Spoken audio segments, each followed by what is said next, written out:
Hello, folks. Welcome to my channel, Thiru the English Guru.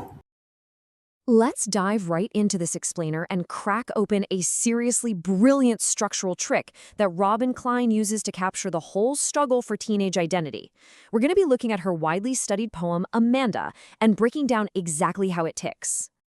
But first, be honest, have you ever totally zoned out while an authority figure was lecturing you? Just staring blankly into space while a parent or a teacher rattled off a massive list of everything you were doing wrong? Hold on to that universal feeling, because that is exactly where we find Amanda, our main character, right at the start of this piece. Section 1. The relatable reality, freedom versus control. So Robin Klein is this incredible Australian writer with what I can only describe as an absolute superpower. She can climb right inside the brain of a teenager. She just gets it. She understands the heavy emotional weight of navigating societal expectations. And as you'll see, this poem isn't just about a physical house or, doing chores. It's a literal tug of war between two entirely different worlds. Section 2. External versus internal. Two different worlds. This tug of war brilliantly illustrates how the poem is split into two completely separate psychological spaces. On one side, we have the external reality. Here, Amanda is just being bombarded with loud, relentless instructions, which we all pretty much understand to be coming from her mother. But on the other side, we have the internal sanctuary, and that is Amanda's silent, beautifully peaceful mind. So how exactly does Klein show this on the page?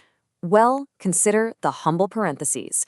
In this poem, brackets actually act as Amanda's silent, subconscious defense mechanism to retreat inward. Every alternate stanza is placed entirely inside these brackets. The mother is speaking out loud, right? But Amanda refuses to speak back. Instead, she just retreats completely into those parentheses. Section 3.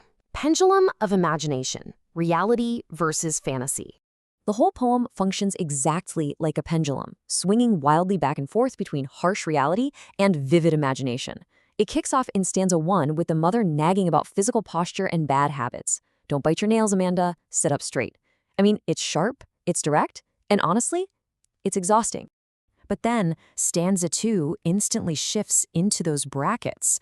Amanda isn't listening at all. Actually, scratch that, she's miles away.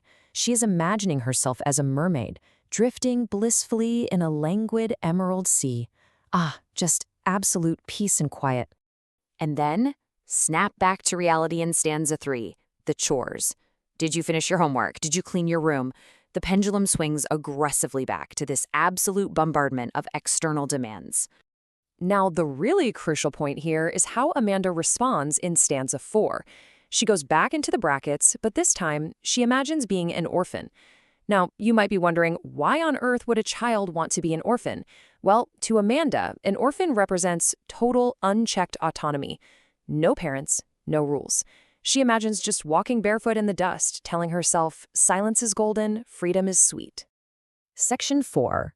Rapunzel and the Dark Twist, the final clash. This back-and-forth pattern continues through stanzas 5 and 6, with the mother warning about eating chocolate because of Amanda's acne, which leads to Amanda's final, and honestly most revealing, fantasy. She imagines herself as Rapunzel, living in a tranquil, rare tower. But there is a very clever twist here. Amanda explicitly says, I'll certainly never let down my bright hair. Unlike the traditional folklore where Rapunzel lets her hair down to let a prince in, Amanda's Rapunzel wants to keep that door locked. She doesn't want to be rescued. She just wants to be left entirely alone. Then, in stanza 7, the mother finally snaps. Stop that sulking at once, Amanda. You're always so moody. But notice the mother's underlying motivation here. Her biggest worry isn't actually Amanda's mental well-being. She's absolutely terrified of societal judgment. She's worried people will think she's a bad, nagging parent. And this brings us to a really dark twist. Notice what is missing in the final stanza. There are no parentheses. The brackets are completely gone. This strongly implies that the continuous nagging has finally worn Amanda down. Her inner sanctuary has been breached, leaving her exhausted and entirely silenced in the real world. Section 5. Themes and devices, deconstructing the poem. The core themes here center around the intense clash between childhood freedom and parental control. It looks at using escapism as a psychological coping mechanism and the desperate struggle for the preservation of your own individuality. It forces us to ask a fundamental question that really resonates with all of us. How much discipline is simply too much? Also, notice how the rhyme scheme perfectly mirrors the psychology of each character. The mother's stanzas follow a rigid A pattern. The constant repetition of the name Amanda feels literally like a hammer hitting a nail. It is relentless nagging. In sharp contrast, Amanda's dream stanzas use this fluid triple rhyme scheme, like CCC or DDD. It beautifully reflects her deep desire for harmony and peace. Klein also weaves in some brilliant poetic devices to tie this all together.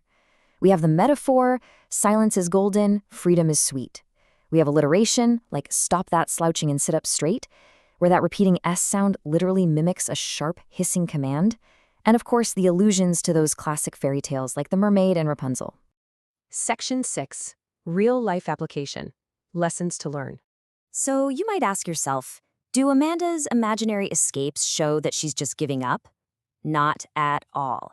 Escaping into imagination isn't giving up. It is an act of mental self-preservation. Amanda creates a quiet space to protect herself. She's refusing to let her inner peace be broken by that harsh external nagging. So, what should you really take away from all this? Well, the real-world application here is a stark warning. Excessive micromanagement kills a child's creativity, and ultimately, it just builds a wall of silence.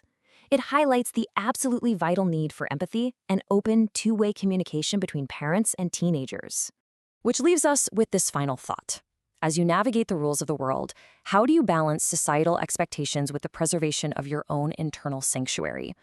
Think about that the next time you feel completely overwhelmed by instructions.